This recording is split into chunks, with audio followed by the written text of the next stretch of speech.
കാറ്റിനും നിലാവിനും നിഴലിനും വെയിലിനും രാവിനും പകലിനും പ്രകാശത്തിനും ഇരുട്ടിനും പ്രകൃതിയുടെ എല്ലാ ഋതുഭേദങ്ങൾക്കും ഒരു മർമ്മരമുണ്ട്. ആ മർമ്മരത്തെ ഏകശ്രുതിയിൽ ധ്യാനപൂർവ്വം വിലയിപ്പിച്ചെടുക്കുമ്പോൾ നാദമുണ്ടാകുന്നു. നാദത്തിന് ഭാവം ചേർന്ന് വരുമ്പോൾ അത് സംഗീതമാകുന്നു. അങ്ങനെ സംഗീതത്തിലൂടെ മനുഷ്യ മനസ്സ് അതിൻ്റെ അകത്തേമ്പലുകളെ പുറത്ത് മൊഴി രൂപത്തിൽ പ്രകാശിപ്പിക്കുമ്പോൾ കീർത്തനങ്ങൾ ഉണ്ടാകുന്നു. നാം കീർത്തനങ്ങളിലൂടെ ഈശ്വര സാന്നിധ്യത്തെ തേടുകയാണ്.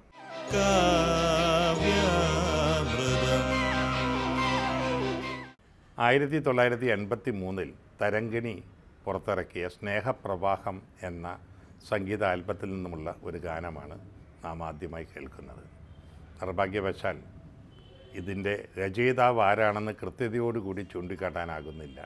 6 പേർ ചേർന്ന് 12 പാട്ടുകൾ എഴുതിയതിൽ എഴുതിയവരുടെ പേരുകൾ മൊത്തത്തിൽ ഒന്നായി കൊടുത്തിരിക്കുന്നത് കൊണ്ട് ഏതേത് പാട്ട് ആരാരെഴുതിയെന്നുള്ളത് ചൂണ്ടിക്കാട്ടാൻ നിവൃത്തിയില്ല, ക്ഷമിക്കുക. എങ്കിലും ഈ ഗാനം അജ്ഞാതനെന്ന് തൽക്കാലം നമുക്ക് ഈ പ്രത്യേക പരിമിതിയിൽ വിശേഷിപ്പിക്കപ്പെടേണ്ടിയിരിക്കുന്ന ആ ഗാനരചയിതാവിന് കൂടി ചേർത്തുള്ള സ്നേഹാഭിവാദനമാണ്. ഫാദർ ജസ്റ്റിൻ പനക്കലിൻ്റെ സംഗീതത്തിന് നാദഭംഗി കൊണ്ട് ആത്മാവ് പകർന്നത് നമ്മുടെ പ്രിയ ഗായകനായ KJ യേശുദാസാണ്.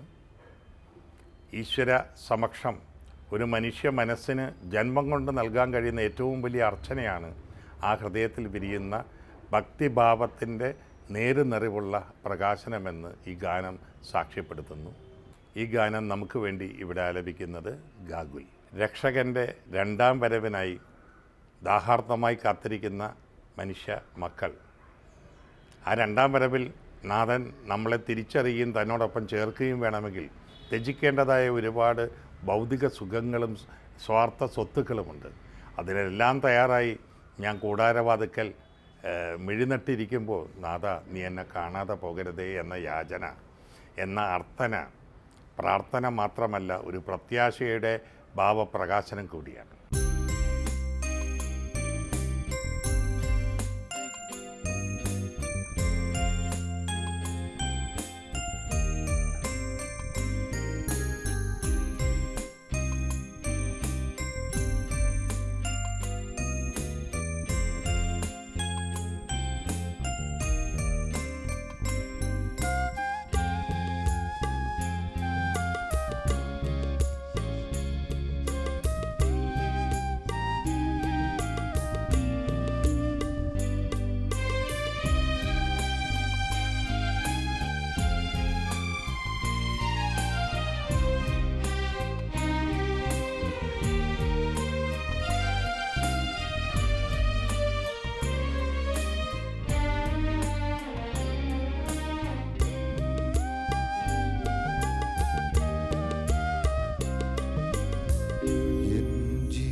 വിളിക്കുവാനായി ആശയോടെന്നു ഞാൻ പാർത്തിരിപ്പൂ. എൻ നാമമൊന്നു നീ വിളിക്കുവാനായി ആശയോടെന്നു ഞാൻ പാർത്തിരിപ്പൂ. എൻ ജീവിതമാം ഈ മരക്കൊമ്പിൽ നിന്റെ വരവിനായി കാത്തിരിപ്പൂ.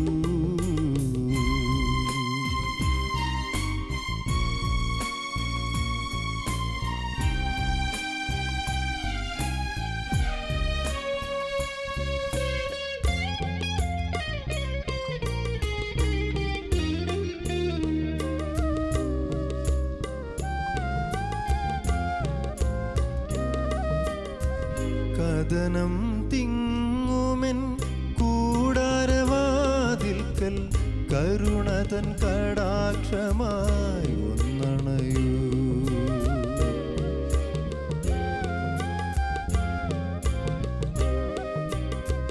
കഥനം തിങ്ങുമെൻ കൂടാരവാതിൽക്കൽ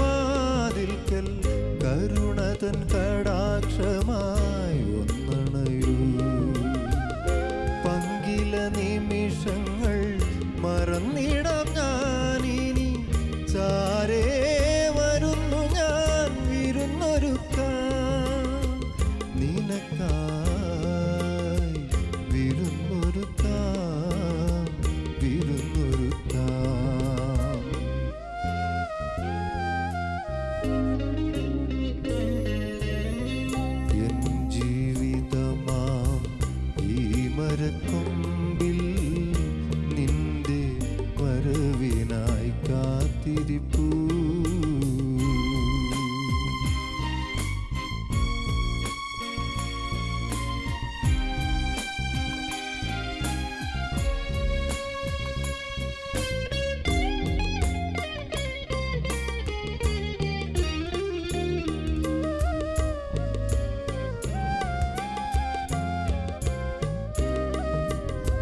സ്വാർത്ഥത പുകയും ഈ മരുഭൂമിയിൽ കൈമുതൽ മുഴുവൻ ഞാൻ പങ്കുവയ്ക്കാം.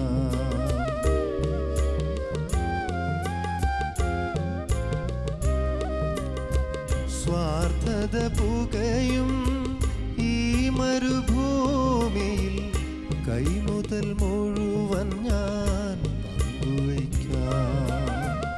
കൈവിരൽ തുമ്പൊന്ന് നീട്ടി നീ എന്നോടെ അന്ധതയെല്ലാം അകറ്റുകില്ലേ? ഇന്ന് അകറ്റുകില്ലേ? അകറ്റുകില്ലേ?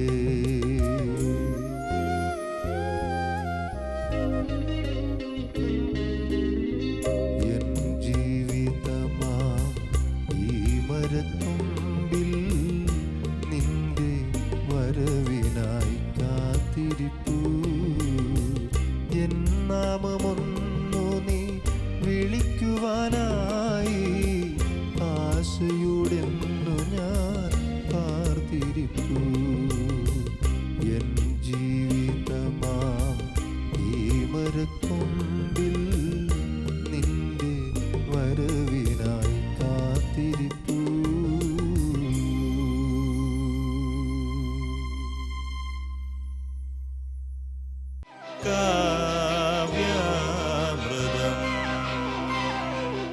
മലയാള ചലച്ചിത്ര സംഗീത ലോകത്ത് ആദ്യ പാദത്തിൽ പ്രത്യേകിച്ചും ചിദംബരനാഥും ദക്ഷിണാമൂർത്തിയും എല്ലാം കടന്നു വന്ന് തങ്ങളുടെ ആദ്യ ചിത്രങ്ങൾ അവതരിപ്പിച്ച ശേഷമുള്ള കാലഘട്ടത്തിൽ തന്നെ ഏറ്റവും കൂടുതൽ ശ്രദ്ധേയങ്ങളായ ഗാനങ്ങൾ അവതരിപ്പിച്ചിട്ടുള്ള ഒരു സംഗീതകാരനാണ് ബ്രദർ ലക്ഷ്മണൻ. എന്തുകൊണ്ടോ അദ്ദേഹം ഈ രംഗത്ത് അധികം നാൾ തുടർന്നില്ല. പക്ഷേ ഉണ്ടായിരുന്ന വളരെ ഹ്രസ്വമായൊരു കാലഘട്ടം എന്ന് പറയുന്നത് ഒരുപാട് നല്ല പാട്ടുകളുടെ തേന്മഴ കൊണ്ട് നമ്മുടെ ഗാന സംസ്കൃതിയെ അലങ്കരിച്ച ഒരു കാലഘട്ടമായിരുന്നു. അദ്ദേഹത്തിന് വേണ്ട വിധത്തിലുള്ള ഒരു അംഗീകാരമോ യശസ്സോ പിന്നീട് ലഭിക്കുകയുണ്ടായില്ല എന്നുള്ളത് ഖേദകരമാണ്. അതേ ഖേദം തന്നെയാണ് ഒരുപക്ഷെ അഭയദേവനോടൊപ്പം തന്നെ കാലം സ്ഥാനം നൽകേണ്ടിയിരുന്ന തിരുനൈനാർ കുറിച്ചിയെക്കുറിച്ച് പറയേണ്ടി വരുമ്പോഴും നമ്മുടെ മനസ്സിൽ തകട്ടി വരുന്നത് വളരെ അർത്ഥമധുരങ്ങളായ ഈരടികൾ കൊണ്ട് മലയാള ഗാന സംസ്കാരത്തെ സമ്പന്നമാക്കിയ എഴുത്തുകാരുടെ കൂട്ടത്തിൽ തിരുനൈനാർ കുറിച്ചിക്കും സിനിമയുടെ ലളിതഗാനശാഖയുടെ ആദ്യ പാദത്തിൽ വലിയ ഇടമുണ്ട്. ഇവർ രണ്ടുപേരും ഒത്തുചേർന്ന് ഒരുക്കിയിട്ടുള്ള ഒരുപാട് രസനിഷന്ധികളായ ഗാനങ്ങളുണ്ട്. അത്തരമൊരു ഗാനം ഈശ്വരനാമം ജപിച്ചുകൊണ്ട് തിരുസന്നിധിയെ അർപ്പിക്കുന്ന മനുഷ്യൻ്റെ അവൻ്റെ ജീവിത പ്രത്യാശകളുടെ ഒരു പ്രകാശനമാകുമ്പോഴോ നാം കേൾക്കുക അതിശ്രുതി മധുരമായ ഒരു ക്രൈസ്തവ ഭക്തി ഗാനമായിരിക്കും. സ്നാപക യോഹന്നാനെ മുഖ്യ കഥാപാത്രമാക്കിക്കൊണ്ട് ഒരുപക്ഷെ ഇന്ത്യയിൽ തന്നെ ആദ്യമായി നിർമ്മിക്കപ്പെട്ട ചിത്രമാണ് ബെർലാൻഡിന് വേണ്ടി പി സുബ്രഹ്മണ്യം അവതരിപ്പിച്ച അതേ പേരിലുള്ള ചലച്ചിത്രം. ജോസ് പ്രകാശ് ഒരു നായക വേഷത്തിൽ ആദ്യമായി അഭിനയിക്കുന്ന ചിത്രം, അദ്ദേഹത്തെ ഒരു നടൻ എന്ന നിലയിൽ നമ്മുടെ സിനിമ അംഗീകരിക്കുന്നതിന് നിമിത്തമായ ചിത്രം. അവിടെ ശ്രുതിമധുരമായി ഈണം നൽകിയ ഈ ഗാനം അതിൻ്റെ ആത്മാവിനെ ഉൾച്ചേർത്തുകൊണ്ട് അതിമനോഹരമായി ആലപിച്ചിരിക്കുന്നു നമ്മുടെ അനുഗ്രഹമായിരുന്ന അഭിമാനമായിരുന്ന പി ലീല. ലീല ചേച്ചി പാടുമ്പോഴുള്ളൊരു പ്രത്യേകത, അത് നമ്മുടെ കൂട്ടത്തിലിരുന്ന് നമ്മളിൽ ഒരാൾ പാടുന്നതിൻ്റെ ഒരു വൈകാരിക അടുപ്പം, ഇഴുക്കം ആ ആലാപനം നമ്മളിൽ സംക്രമിപ്പിച്ചിറക്കുന്നു എന്നുള്ളതാണ്. ലീല ചേച്ചിയുടെ ജീവിതത്തിലും ഒരുപാട് ദുഃഖകരങ്ങളായ നിർഭാഗ്യകരങ്ങളായ സംഭവങ്ങൾ ഉണ്ടായിട്ടുണ്ട്. എം.എസ്. സുബ്ബലക്ഷ്മിയെക്കുറിച്ച് പറയുമ്പോൾ അവരുടെ ജീവിതത്തിലുണ്ടായ ഒരു പ്രധാന നിരാശ, അവരുടെ ജീവിതത്തിൽ ഇടചേർത്ത ശോകച്ചവിയെ അത് വിരക്തിയിലേക്ക് തരംതിരിക്കുന്നതിന് പകരം ഭക്തിയുടെ തീവ്രതയിലേക്ക് അവർ തരംതിരിച്ചത് കൊണ്ടാണ് അവർ ആലപിച്ച ഭക്തിഗാനങ്ങൾക്ക് മറ്റാരും ആലപിക്കുമ്പോഴുണ്ടായിരുന്നതിനേക്കാൾ കൂടുതൽ ഒരു ആത്മാർപ്പണത്തിൻ്റെ സ്വഭാവം വന്നത്. ഇത് ലീല ചേച്ചിയുടെ ആലാപനത്തിന് കൃത്യമായി ഇണങ്ങും. ലീല ചേച്ചിയുടെ ആലാപനത്തെക്കുറിച്ച് പറയുമ്പോൾ മറ്റൊന്ന് പറയേണ്ടത്, ചേച്ചിയുടെ ശബ്ദത്തിലൂടെ നാം കേൾക്കുന്ന പ്രാർത്ഥനാ ഗീതങ്ങൾ അത് ഹൈന്ദവ വിശ്വാസധാരയിൽപ്പെട്ടതാവട്ടെ, മുഹമ്മദീയ വിശ്വാസധാരയിൽപ്പെട്ടതാവട്ടെ, ക്രൈസ്തവ വിശ്വാസധാരയിൽപ്പെട്ടതാകട്ടെ, മനുഷ്യൻ സൃഷ്ടാവിൻ്റെ മുൻപിൽ നടത്തുന്ന അർച്ചനയ്ക്ക് സമമായി നമുക്ക് അനുഭവവേദ്യമാകുന്നു എന്നുള്ളതാണ് ലീല ചേച്ചിയുടെ ആലാപന സംസ്കൃതിയുടെ ഒരു പ്രത്യേക വൈശിഷ്ട്യം.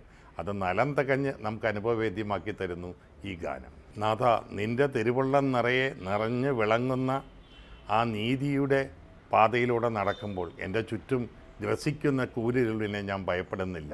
വളരെ പ്രശസ്തമായ ഒരു പ്രാർത്ഥനാ ഗീതത്തിൻ്റെ വരികളെ അനുസ്മരിപ്പിക്കുമാറാണ് ഇതിലെ ഗാനം ചിട്ടപ്പെടുത്തപ്പെട്ടിട്ടുള്ളത്. അതിൻ്റെ അഗാധതകളിലേക്ക് ഇറങ്ങിച്ചെന്നുകൊണ്ട് തന്നെ ആ വരികൾക്ക് ഒരു ആത്മസ്പന്ദം നൽകുവാൻ സംഗീതകാരനും കഴിഞ്ഞിരിക്കുന്നു, ഒപ്പം ആലപിച്ച ലീല ചേച്ചിക്കും കഴിഞ്ഞിരിക്കുന്നു. ഈ ഗാനം നമുക്ക് വേണ്ടി മെറിൻ ആലപിക്കുന്നു.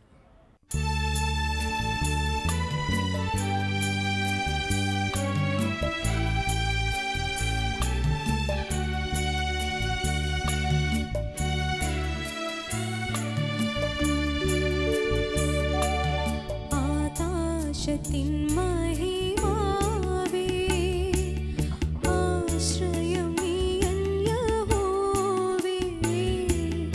ദൈവമേ, നീ എനിക്കെന്നും എന്നും നേർവഴി കാട്ടേണമേ. ആകാശത്തിൻ മഹിമാവേ, ആശ്രയം നീയൻ യഹോവേ. ദൈവമേ,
കെ ആൻ്റണി എന്ന സംഗീത സംവിധായകൻ ഒരുപാട് ശ്രുതിമധുരങ്ങളായ പാട്ടുകൾ നമ്മുടെ ഗാന സംസ്കൃതിക്ക് സമ്മാനിച്ചിട്ടുണ്ട്.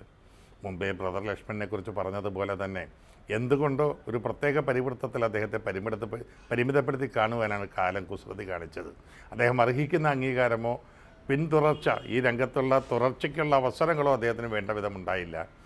അത് നിർഭാഗ്യമെന്നേ പറയാനാവൂ. ഒരുപക്ഷേ അദ്ദേഹം ചിട്ടപ്പെടുത്തിയ ഗാനങ്ങളിൽ അധികവും ഭക്തിഗാനങ്ങളായതുകൊണ്ട് ഒരു ഭക്തിഗാന മേഖലയിലെ സംഗീത സംവിധായകനായി അദ്ദേഹത്തെ ഒതുക്കുകയോ അല്ലെങ്കിൽ പരിമിതപ്പെടുത്തുകയോ ചെയ്തു പോയതാകാം.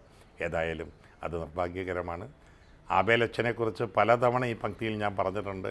ക്രൈസ്തവ സംഗീത ശാഖയ്ക്ക്, അതിനേക്കാൾ ഉപരി ലളിത ഗാനശാഖയ്ക്ക് തൻ്റെ രചനകൾ കൊണ്ട് ഏറ്റവും കൂടുതൽ സംഭാവനകൾ നൽകിയിട്ടുള്ള നമ്മുടെ നോക്കത്തും ദൂരത്തുള്ള തലമുറയിലെ ഏറ്റവും ശ്രേഷ്ഠനായ രചയിതാവായിരുന്നു അദ്ദേഹം. നമ്മുടെ ആരാധനാലയങ്ങളിൽ ഇന്നും നാം നിത്യേന ഉപയോഗിക്കുന്ന പല പ്രാർത്ഥനാ ഗീതങ്ങളുടെയും ഉറവിടം അദ്ദേഹത്തിൻ്റെ ഭക്തിസാന്ദ്രമായ മനസ്സായിരുന്നു. അദ്ദേഹം ഗാനരചയിതാവ് മാത്രമായിരുന്നില്ല. യേശുദാസ് അടക്കമുള്ള സംഗീതകാരന്മാരെ തോളോടൊപ്പം ചേർത്ത് നിർത്തിക്കൊണ്ട് അവരുടെ മുന്നോട്ടുള്ള കുതിപ്പിൽ ആഹ്ലാദിച്ചിരുന്ന കലാസ്വാദകനായിരുന്നു. അതോടൊപ്പം പുതിയ തലമുറയിലെ നിരവധി രചയിതാക്കൾക്കും നിരവധി സംഗീതകാരന്മാർക്കും ഗായകർക്കും മുന്നോട്ട് കുതിക്കുവാൻ വേണ്ട ഊർജം പകർന്നു നൽകിയ അവരുടെ രക്ഷകർത്താവ് കൂടിയായിരുന്നു. അദ്ദേഹത്തിൻ്റെ മനോഹരമായ രചനയ്ക്ക് ആൻ്റണി സംഗീതം പകർന്ന് യേശുദാസ് ആലപിക്കുന്ന ഈ ഗാനം നമുക്ക് കേൾക്കാം. ഇവിടെ ഈ ഗാനം നമുക്ക് വേണ്ടി ആലപിക്കുന്നത് KL ആൻ്റണി. ഈശ്വരനെ തേടി എന്ന ആൽബത്തിന് വേണ്ടിയാണ് ഈ ഗാനം ഒരുക്കിയിട്ടുള്ളത്. ഈ ജീവിതം എന്ന ഒരു പരീക്ഷണ ശാലയിലൂടെ സഞ്ചരിക്കുമ്പോൾ മനുഷ്യ മനസ്സ് കരുതലോടെ വീക്ഷിക്കേണ്ടതായ നിഷ്ഠകളെക്കുറിച്ചുള്ള ഒരു ഓർമ്മപ്പെടുത്തൽ കൂടിയാണ് ഈ ഗാനം. മനുഷ്യൻ മണ്ണിൽ നിന്നുയർന്ന് മണ്ണിൽ തന്നെ ഒടുങ്ങേണ്ടവനാണെന്നുള്ള ഒരു വേദസൂക്തത്തെ ഈ ഗാനം നമ്മിൽ ഓർമ്മിപ്പിക്കുന്നു. മനുഷ്യ, നീ മണ്ണാകുന്നു, മണ്ണിലേക്ക് മടങ്ങേണ്ടവനാണ് നീ. പക്ഷെ മണ്ണിൽ ഒടുങ്ങിത്തീരുന്നതിന് മുമ്പ് നീ ഇവിടെ ചെലവഴിക്കുന്ന ദിനങ്ങൾ നിൻ്റെ സ്വാർത്ഥത കൊണ്ടും നിൻ്റെ പാപങ്ങൾ കൊണ്ടും നീ മലീമസമാക്കിയിട്ടുണ്ടെങ്കിൽ അതിൽ പ്രായശ്ചിത്തം ചെയ്ത് അതിൽ അനുദപിച്ച് അതിന് പരിഹാരം കണ്ടുകൊള്ളുക. അല്ലെങ്കിൽ മണ്ണിൽ പോലും നിന്നെ സ്വാസ്ഥ്യപൂർവമായ ഒരു അടക്കം കാത്തു നിൽക്കുകയില്ല. ജീവിതത്തിലെ അശുദ്ധി ജീവിതത്തിലെ വിശുദ്ധി കൊണ്ട് തന്നെ നീ തിരുത്തുക. പരിഹാരമെന്ന് പറയുന്നത് അനുകമ്പാപൂർവം അനുതാപപൂർവം മറ്റുള്ളവരിൽ ചൊരിയുന്ന സ്നേഹത്തിലൂടെ നീ വീണ്ടെടുക്കേണ്ടതായ വിശുദ്ധിയുടെ ഒരു തൽസ്വരൂപമാണെന്ന് നമ്മെ ഓർമ്മപ്പെടുത്തുന്നു ആബേലച്ചൻ്റെ ആ പുണ്യപ്പെട്ട മനസ്സ് ഈ വരികളിലൂടെ.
ഫലം നൽകാതുയർന്നു നിൽക്കും വൃക്ഷനിരയെല്ലാം അരിഞ്ഞു വീഴ്ത്തും. എരിത്തീയിലെരിഞ്ഞു വീഴും നീറി നിറം മാറി ചാമ്പലായി തീരും. മനുഷ്യ നീ മണ്ണാകുന്നു,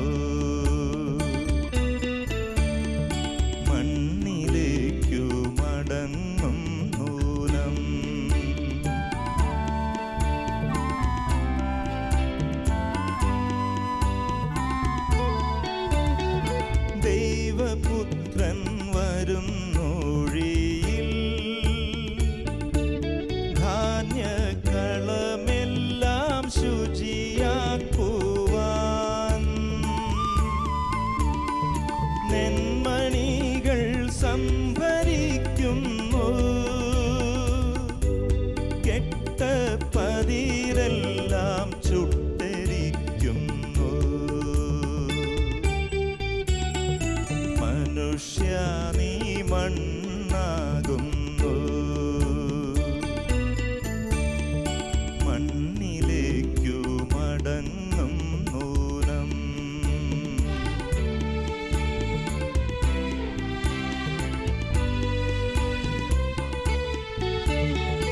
ആയിരങ്ങൾ വീണു താഴുന്നു.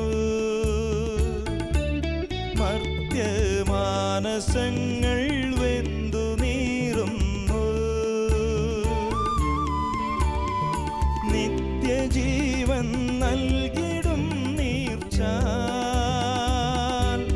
വിട്ടു മരുഭൂവിൽ ജലം തേടുന്നു. മനുഷ്യ നീ മണ്ണാകുന്നു.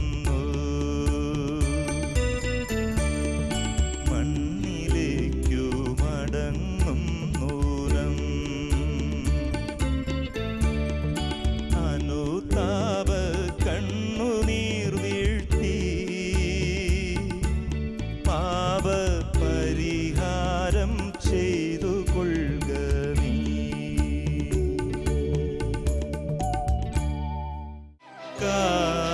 കാവ്യാമൃതം. കണ്ണ് ദൈവം തന്നത് കാണാൻ വേണ്ടി മാത്രമല്ല, കരയാൻ വേണ്ടി കൂടിയാണ്. എന്തിനു വേണ്ടി കരയണം? മറ്റുള്ളവരുടെ ദുഃഖങ്ങളിൽ നമുക്ക് അനുതാപം തോന്നുമ്പോൾ, സഹഭാവം തോന്നുമ്പോൾ, അത് സ്വന്തം വേദനയായി കാണാൻ കഴിയുമ്പോൾ നമ്മുടെ കണ്ണുകൾ നിറയണം. അതോടൊപ്പം തന്നെ നമ്മുടെ പരിതാപകരമായ കുറ്റപൂർണമായ അവസ്ഥയെ, പാപജടിലമായ അവസ്ഥയെ തിരിച്ചറിയുമ്പോൾ അനുതാപം കൊണ്ട് നമ്മുടെ കണ്ണുകൾ നിറയണം. അങ്ങനെ നിറയുന്ന കണ്ണുകൾ ആ നിറയലിന് പ്രേരകമാകുന്ന തിരിച്ചറിവിൻ്റെ ഒരു ഭൂമികയിൽ നിന്നുകൊണ്ട് വിതുമ്പലുകളായി പുറത്തേക്ക് വരുമ്പോൾ, ആ വിതുമ്പലുകൾക്ക് അക്ഷരസാക്ഷ്യം നൽകുവാൻ കഴിഞ്ഞാൽ അതാണ് ഹൃദയാർച്ചനയുടെ തൽസ്വരൂപമായ ഗാനങ്ങളായി പിറവിയെടുക്കുന്നത്. കാവ്യാമൃതം അത്തരത്തിലുള്ള ഗാനാർച്ചനകളെ, അതിൻ്റെ പുറകിലുള്ള അനുതപിക്കുന്ന മനസ്സുകളെ, അതിൻ്റെ പുറകിലുള്ള ദിവ്യ ചൈതന്യത്തെ തേടുന്ന അന്വേഷണത്തെ അടയാളപ്പെടുത്തുന്നു.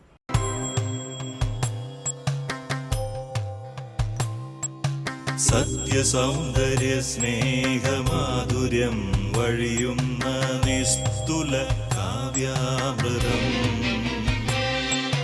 നുകരാം നമുക്കിനി നമ്മളിൽ തെളിക്കട്ടെ